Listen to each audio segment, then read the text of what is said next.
आता आपल्या आवडत्या मालिकेचे संपूर्ण भाग मालिका प्रसारित झाल्यानंतर लगेचच पाहू शकता फक्त सन नेक्स्ट वर. भारतातील प्रेक्षकांसाठी मोफत सेवा. कॉफी म्हण्या आता या वेळेला कॉफी? पण भाई मी तुला कॉफीच देऊ शकतो.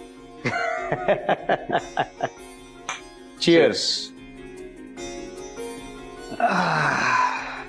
हाय जयवीरू, इतका काय मोठा जोक झाला? मलाही सांगा, मी असते. तुला जोक कळला हा एक जोकच झालाय. अरे वा, मणी सरांचा मूड आज जागेवर दिसतोय. ते जुने टिपिकल मणी सर परत आल्यासारखे वाटतात. मला टोचून बोलणारे, माझ्या प्रश्नांना उलट उत्तर करणारे. नाईस, चांगलंय मणी. इनफॅक्ट मला काय वाटतंय माहितीये, मध्ये जे काही झालं ते आपण सगळ्यांनीच विसरूया आणि जोमाने कामाला लागूया. सुजित, तुला माहितीये का, आपल्या वर्कर्सचा स्पीड सुद्धा वाढलाय. चांगलं काम करतायत ते. आणि याचं कारण माहितीये का तुम्हाला?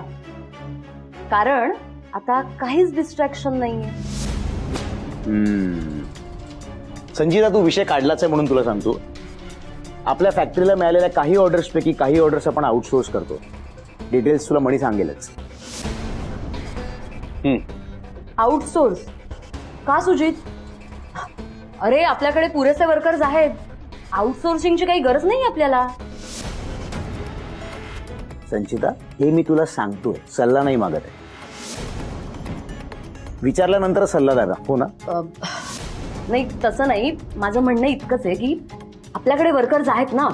काम आउटसोर्स करायचं म्हणजे पैसे जास्त वाढतील, खर्च वाढेल, आपला फायदा काही नाही होणार आपल्याला. बजेटिंगचं काम माझं आहे संचिता, सो तू याची काळजी करू नकोस. आणि या ज्या काही स्पेशल ऑर्डर्स असतात ना, यात क्वांटिटी नाही क्वालिटी मॅटर करते. म्हणून आपण हे आउटसोर्स करतोय. Got it? मणी सर, माझं म्हणणं तेच आहे, गरज काय? या आधी सुद्धा आपण अशा स्पेशल ऑर्डर्स घेतल्याच आहेत ना, त्या आपल्याच वर्कर्सनी पूर्ण केल्यात. मला नाही आठवत कधी एका क्लायंट कडून कंप्लेंट आलेली. म्हणून म्हटलं की गरज काय? संचिता, प्रत्येक गोष्टीची सुरुवात कधीतरी होते. ही या गोष्टीची सुरुवात असं समज. आणि तसंही हे सगळे डिसिजन्स घेण्यासाठी आम्ही आहोत की. तू फक्त तुझ्यापर्यंत आलेल्या ऑर्डर्स, तुला मिळालेल्या सूचना फॉलो करण्याचा प्रयत्न कर. इतरांकडनं काम करून घे. हे तुझं काम आहे. हे जमेल तुला? हो, का नाही जमणार? परफेक्ट. मग मी मेल करतो तुला तसा. सुजित, तुला एक सांगायचं राहिलं. चल ना. बोल ना. ती जी मशीन आहे त्या मशीन मध्ये आपल्याला सगळं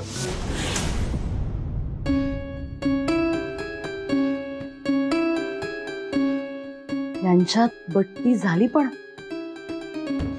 त्या पार्टीत जवळपास हाणामाऱ्या करायच्या बाकी होत्या. यांनी काय वैताग आहे यार हा. दोघेही एकाच मुलीच्या मागे लागलेत, पण एकमेकांना टाळ्या काय देतायत, हसतायत काय. संचिता, यांच्यात काय शिस्त आहे हे बघायला हवं.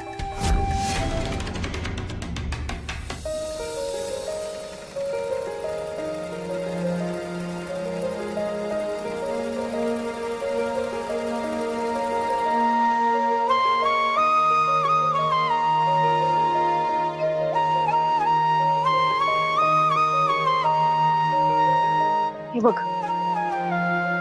मला तरी वाटतंय तुला चोपून चापून बसल, पण जर का फिटिंगचा काही इश्यू झाला तर मी लगेच करून देईन. पण त्याची काही बी गरज पडणार नाही. मी आताच ट्राय करते.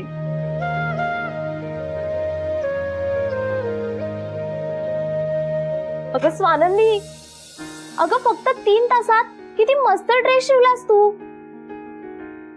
काय स्पीड आहे यार तुझ्या कामाचा. अगं आता तिला नीट फिटिंगला बसला म्हणजे झालं. फिटिंगचं मला माहित नाही, पण ड्रेस एकदम बेस्ट दिसतोय बघ. आणि मला सुद्धा असाच ड्रेस शिवून पाहिजे. तुला बी असाच ड्रेस शिवणार, मस्त शिवणार. हो.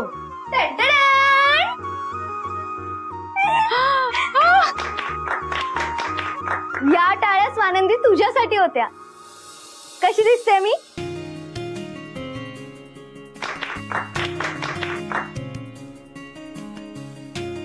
अगं प्रणिता, तू खरंच भारी दिसतीये बघ. किती मस्त वाटतं का हा. अगं असं वाटतच नाही की तू शिवलाय, असं वाटतं मी एखाद्या बुटीक मधून घेतलाय. आणि याची फिनिशिंग पण काय प्रॉपर झालीये. कमाल आहे यार तुझी. हो ना, खरंच खूप मस्त शिवलाय ड्रेस. जेसी, तुझा पार्सल आलाय. पार्सल? हा, माझ्यासाठी बघ. Pink wrapper. काही काय तुमचं.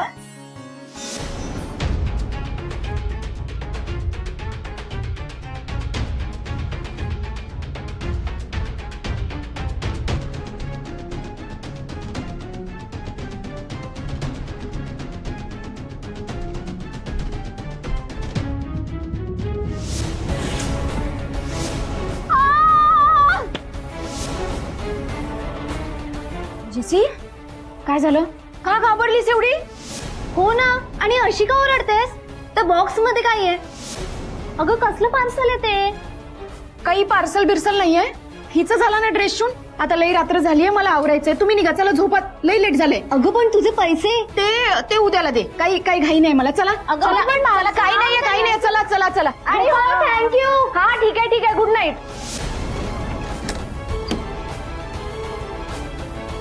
जेसी, काय झालंय मला सांगणार आहेस का? सगळ्यांसमोर उगाच चर्चा नको म्हणून मी विषय नाही वाढवला. काय आहे या बॉक्स मध्ये? सांगणार आहेस का मला? तू का घाबरली?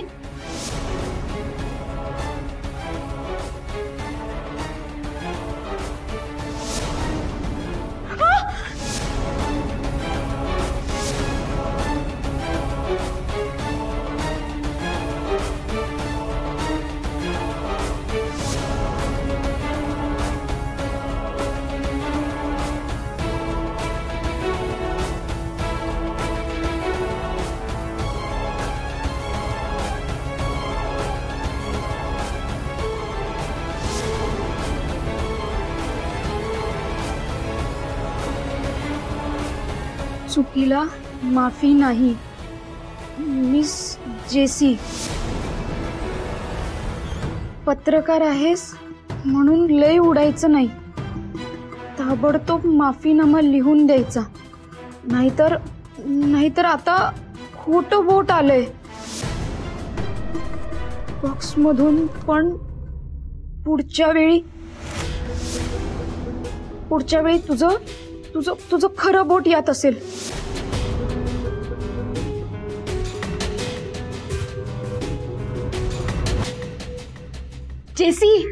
जेसी, अगं खोटं बोट आहे. अगं बघ, खरंच खोटं बोट आहे. खोटं आहे हे बोट. तू घाबरू नको. तू अजिबात घाबरायचं नाही. स्वानंदी तुझ्या पाठीशी आहे. आता मला सांग, काय प्रकरण आहे हे? आमदार त्याचं काय? तुला तो आमदार आठवतोय ज्याचे मी सगळी प्रकरण उघडकीस आणली होती? तो आमदार एका अल्पवयीन मुलीशी लग्न करायला निघाला होता. माझ्या कानावर ही बातमी आली म्हणून मी त्या मुलीची काय मजबुरी असेल हे बघायला मी ह्या स्टोरीमध्ये घुसले. आणि जसं मी ह्या स्टोरीमध्ये खोल गेले तसं मला काहीतरी वेगळंच घडलेलं दिसलं ग स्वानंदी. अगं, हा आमदार त्या मुलींशी लग्न करून त्यांना विकत होता. दुर्दैवाने ह्याचे सगळे पुरावे ना माझ्या हाती नाही लागले, पण याचं लग्न मोडण्यात मला यश मिळालं स्वानंदी. आणि तेव्हापासून हा आमदार माझ्या मागावरती. ह्याचाच पिच्छा सोडवण्यासाठी ना मी त्या गावावरून मुंबईला आले, पण ह्याला माझा इथलाही पत्ता मिळाला ग. मी जोशमध्ये येऊन त्या स्टोरीचा पाठलाग केला ग स्वानंदी, पण त्याचा परिणाम हा असा होईल मला माहिती नव्हतं. तू शांत हो आधी. ओके, तुला माहितीये आपण भेटलो होतो ढाब्यावरती, तेव्हा त्याचे गुंड माझ्या मागे लागले होते. आणि त्याच रात्रीची ही सगळी गोष्ट आहे. तेव्हा ते लोक मागे लागले.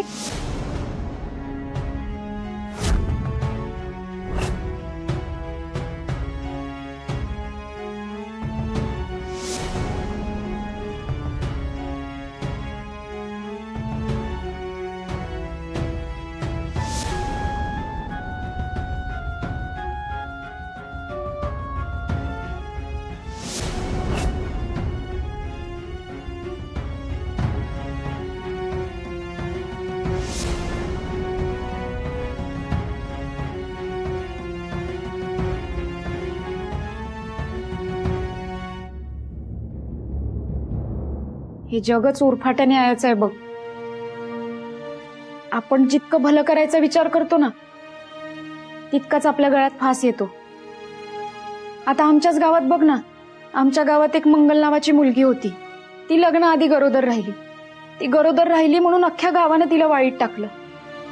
आणि मी मंगलचा कैवार घेतला म्हणून गाव माझ्या बी विरोधात गेलं. मग तू काय केलंस? काहीच नाही.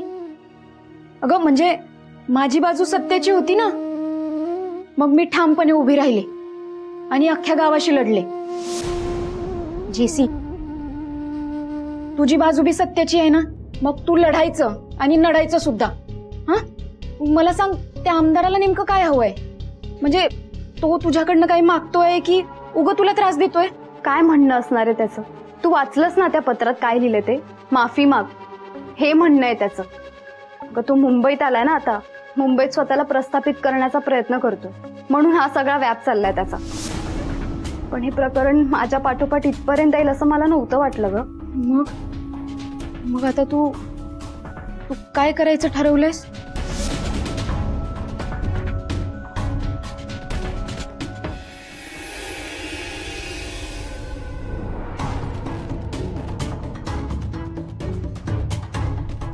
सवालच नाही. माझं काम आहे अन्यायाला वाचा फोडणं. मी त्या माणसाला घाबरणार नाहीये. त्याला माहितीये मी त्याची सगळी प्रकरण उघडकीस आणलेत. त्याची आमदारकी गेली ह्या आधी आणि आता तर ना मी त्याची सगळी वाट लावून टाकेन. म्हणून तो मला घाबरवायचा प्रयत्न करतोय, पण मी त्याला अजिबात घाबरणार नाहीये स्वानंदी. जेसी, अगं पण तू पोलिसात का जात नाहीस? तू कायद्याची मदत का नाही घेत? स्वानंदी, मला निघायला हवं, मला कामाला लागायला हवं. अगं कुठं? आणि एवढ्या रात्री?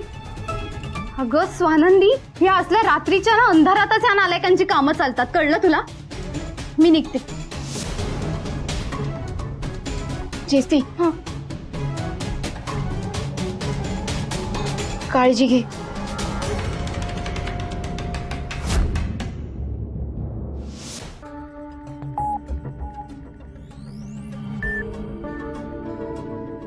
कसा वागलो मी स्वानंदी सोबत?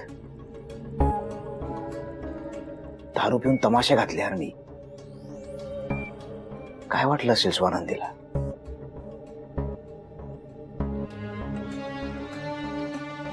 मी तिला सॉरी म्हणू?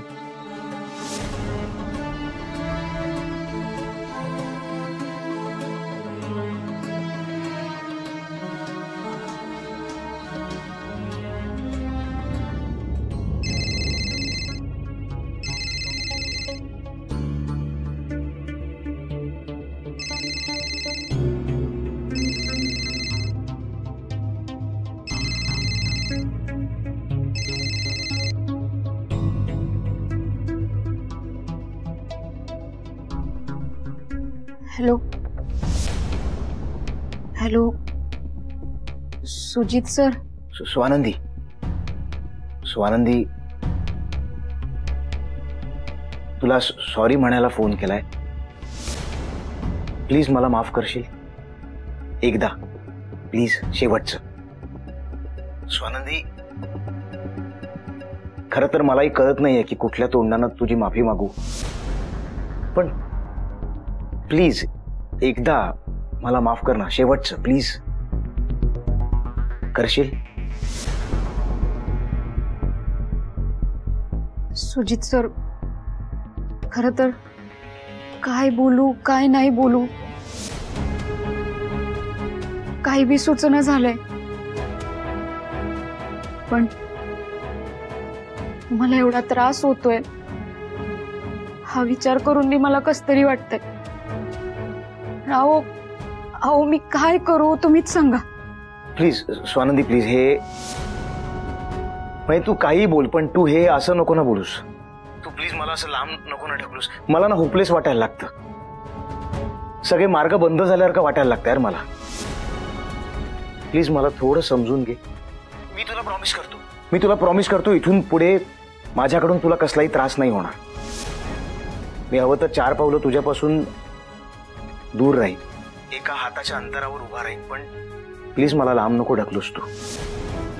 स्वानंदी, तू माझ्यापासून एका हाताच्या अंतरावर उभी आहेस हे सुद्धा खूप आहे अगं माझ्यासाठी. मला तेवढंच पुरे, खरंच.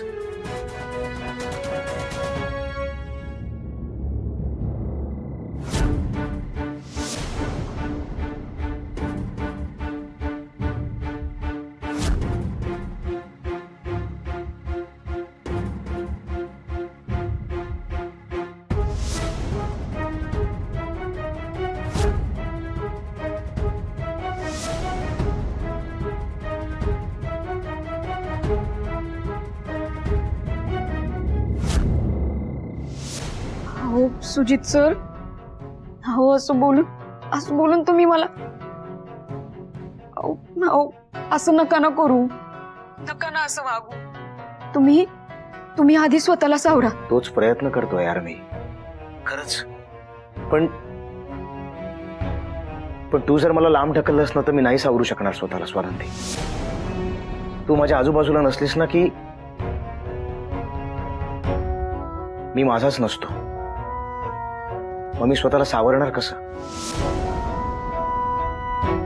सुजित सर, कसं समजावू तुम्हाला? मला माहितीये तुम्हाला त्रास होतोय, पण तुम्ही बी मला समजून घ्या की. स्वानंदी, स्वानंदी प्लीज, तू मला समजून घे ना प्लीज. हो असं नका ना वागू तुम्ही. सुजित सर, कळतंय का तुम्हाला मी काय बोलतीये?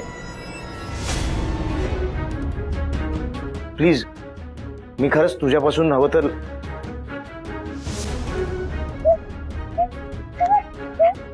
काय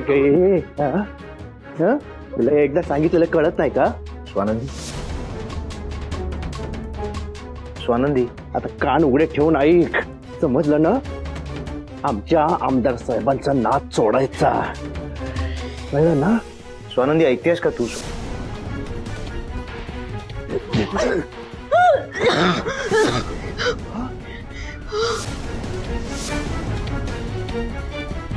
हॅलो स्वानंदी.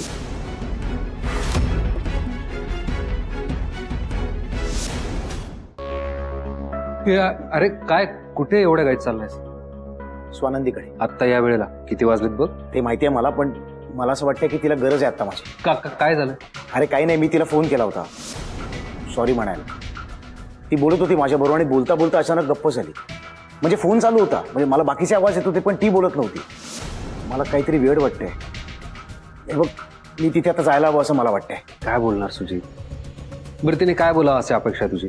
म्हणा दॅट आय डोंट नो यार. हे बघ, मला जे काही घडलं ना फोनवर ते वियर्ड वाटतंय आणि मला असं वाटतंय की तिला आता गरज आहे माझी. हे बघ, तिला आता भेटल्याशिवाय, तिच्याशी बोलल्याशिवाय मला चैन पडणार नाही. मला प्लीज जाऊ दे. आणि तिथे जाऊन काय करणार? पुन्हा तमाशा करणार? तसं नाही यार म्हण्या, मला काळजी वाटते म्हणून चाललोय मी. सुजित, ती काय बोलली नाही, बोलता बोलता अचानक थांबली, याचा काहीतरी अर्थ असेल ना? म्हणजे सगळ्या भावना काय शब्दातूनच व्यक्त होतात? मौनालाही अर्थ असतो. कमॉन यार म्हण्या, हे भावना मौन हे सगळं समजण्या पलीकडचं आहे. मला फक्त आता एवढंच वाटतंय की स्वानंदीला आता गरज आहे माझी, म्हणून मी तिथं गेलं पाहिजे. That's it. अरे ती काही बोलली नाही कारण तिला नसेल सुचलं काही, आणि काहीही बोललं तर तू दुखावला जाशील. बरं, स्वानंदी अशी नाहीये की अजाणतेपणे कोणाला दुखवेल. मला असं वाटतंय तू जरा तिला वेळ दे, तिला जरा स्पेस दे. आजूबाजूला जे काही घडते ते पचवू दे तिला. तू जर असं सतत तिला फोन करून मेसेज करून तिच्यावर प्रेशर आणशील तर तू गमावून बसशील तिला. मला असं वाटतं तू जरा एकटं सोड तिला. एकटं सोडू तिला? तिला एकटं सोडणं म्हणजे मी एकटं पडण्यासारखं आहे. तुला माझी अवस्था दिसत नाहीये का म्हणी? दिसतंय ना सुजित, दिसतंय. म्हणून तर म्हणतोय की तुमच्या नात्याला जरा स्पेस द्या, तिला जरा स्पेस दे. हे बघ, असं नको वागू की तिला गुदमरल्यासारखं वाटेल. ठीक आहे, फाईन, देतो तिला स्पेस. पण आत्ता अस्वस्थ वाटतंय मला. असं वाटतंय की तिला स्वानंदी सेफ नाही असं वाटतंय मला. असं कसं सेफ नाहीये? ती हॉस्टेलला असेल आता, सगळ्यात सेफ जागी. नाही बघ, आपण आता तिला मदत नाही करू शकत आहे ना, तर तिचे प्रॉब्लेम सोडतील असंही नको वागायला. अरे तसं त्यासाठी नाही यार म्हण्या, मला जेन्युइनली वाटतंय की तिला आता गरज आहे माझी. हे बघ, बिलीव्ह मी, हा तिला भेटण्याचा कुठलाही बहाणा नाहीये. मला खरंच असं वाटतंय की ती अडचणीत आहे. माझं मन सांगतंय मला. तू बघ, आता माझा नेम चुकला असेल, पण एक लक्षात ठेव, तूच निरोप द्यायचा तुझ्या त्या अतिशय शहाण्या मैत्रिणीला. तिला सांगायचं आमच्या साहेबांच्या विषयी ज्या बातम्या उकरते ना ते बंद करायचं, नाहीतर जीव जाईपर्यंत तिचा पिछा सोडणार नाही. आणि हो अजून एक, जर जीव प्यारा असेल ना तर हे जे काही धंदे चाललेत ना ताबडतोब बंद करायचे. आता फक्त बोट आलंय, उद्या अख्खी बॉडी पार्सल होईल, कळलं ना?